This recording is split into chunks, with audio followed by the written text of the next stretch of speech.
The story of Pandora is arguably one of the most famous and misunderstood tales in all of Greek mythology. The earliest version of the story can be found in the Theogony, written by the Greek poet Hesiod in around 700 BC.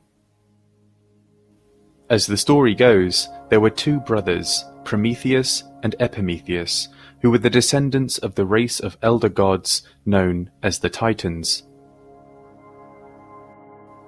The Titans were the progeny of the two oldest gods in the Greek pantheon, Uranos and Gaia, and were led by the vile and barbarous god Kronos, who famously ate 5 of his children. Following a great war known as the Titanomachy, Kronos' son Zeus overthrew his father, and with the help of the Cyclopes and giants, cast Kronos as well as his loyal Titans into the Tartarus, the lowermost region of the Greek underworld. With the Titans overthrown, the two brothers Prometheus and Epimetheus had no choice but to serve their new Olympian ruler Zeus, who, much to their chagrin, wasted no time in putting their loyalty to the test.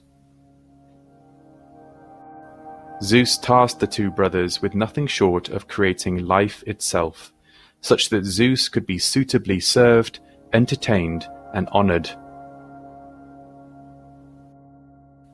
As Prometheus was the wisest of the two brothers, it was he who was given the task of creating man. However, Zeus ordered Prometheus specifically not to give man the power of fire, for man would then surely become idle and would forget his rightful place. However, as Prometheus loved his creation and hated the tyrannical Zeus, he stole fire from the gods and gifted it to mankind. When Zeus discovered this betrayal, he punished Prometheus by chaining him to the Caucasus Mountains, where each day an eagle would peck out his liver. As for man's punishment, Zeus created Pandora, a being of utmost beauty and cunning, who was to seduce Epimetheus and unleash from a jar all manner of evil unto the world. Prometheus, who was blessed with the gift of prescience, had warned his brother never to accept any gifts from Zeus, but so beguiled was Epimetheus by the radiant Pandora that he did not listen. When Pandora opened the jar, all the evils stowed therein by the gods of Olympus escaped into the world, save for one, what the Greeks called Elpis. Contrary to popular belief, the word Elpis doesn't in fact mean hope in the modern sense. Indeed, hope would have no place in a jar filled with malign intent. Rather, in Greek, Elpis literally means an expectation of the future, which in this context refers to a sense of despair.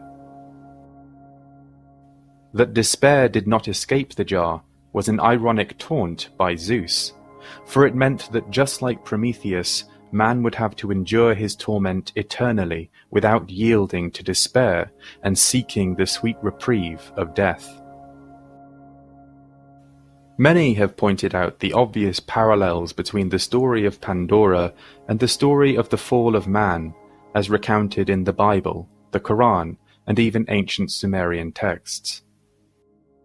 However, in all iterations of the story, the underlying warning appears to be the same, which is that man is the victim of his own curiosity, and is far too easily seduced by the power that knowledge provides. Should we succumb to this temptation, then it shall inevitably bring all manner of evil and torment into the world. Today, as we burn through this paradisical garden of a planet, and spend billions innovating new ways of killing and controlling one another with technology, we may wish to spare the timeless story of Pandora some thought. If you enjoyed this video, click like and subscribe, and until next time, thanks for watching.